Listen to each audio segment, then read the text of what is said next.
Several years ago, I'm up north, I'm with a client, and I'm walking with him on a practice round before a tournament begins.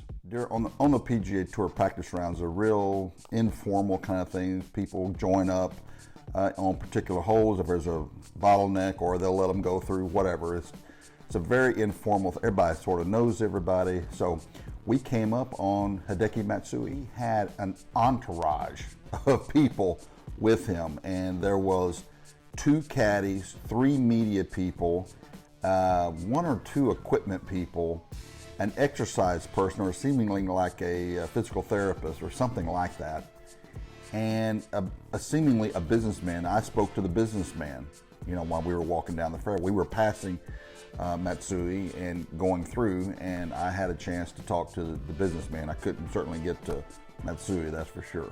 One caddy was there for his club selection, and another caddy was a 4 caddy, run way up front, way down the fairway, and then when he got towards the green, the 4 caddy would roll balls on the front of the green all the way to the back of the green. He would go all around the green, rolling balls off the edges, looking for subtle breaks, or just looking for breaks and looking for characteristics on the green. The equipment guys had clubs that were like in the back. The clubs were pointing up there like a backpack, and different wedges. And one guy had just irons, other guy was working with woods. But I mean, there was they were trying out different clubs for him, and they were following him around, like I said, from shot to shot. Every step he took, the media people would be right there taking had their cameras right in his face, and there was 3 of them, 3 media people, magazines, and they were from Japan.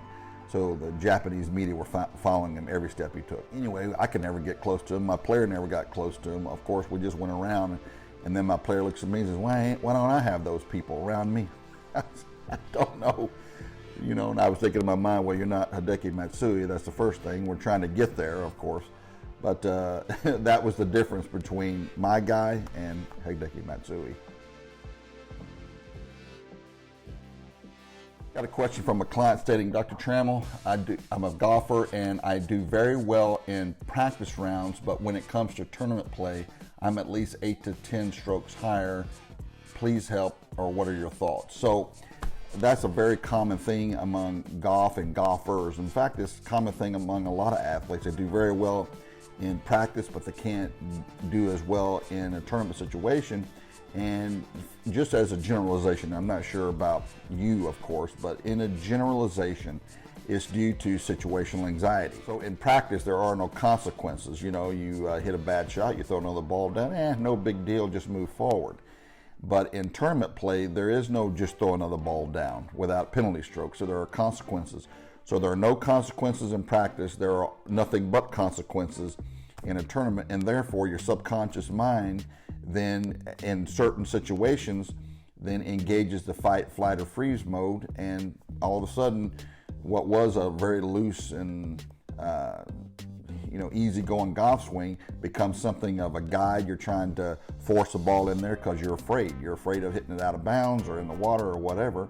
And that's a great way to shoot 8 over par. So a solution to that is to make practice as consequential as in a tournament, and that'll train your subconscious mind to continue to work in practice as diligently and as real, keep it real in practice as in a tournament. So let's say you are gonna play a 9-hole practice match, and for every shot that you're over par, you owe the cart boy $5.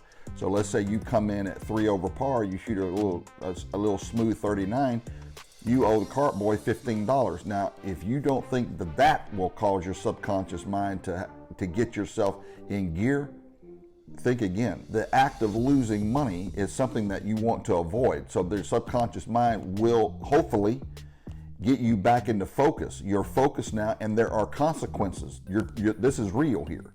Because every putt you miss, every shot you miss, there could be a loss of $5 coming out of your pocket. When you have the consequences of losing money in a practice round, then that can cause situational anxiety. After a period of time, you won't have any more anxiety anymore, because your subconscious mind is getting used to that environment. So then if you say in your mind, then this is real. in practice. So I've got to really focus and concentrate.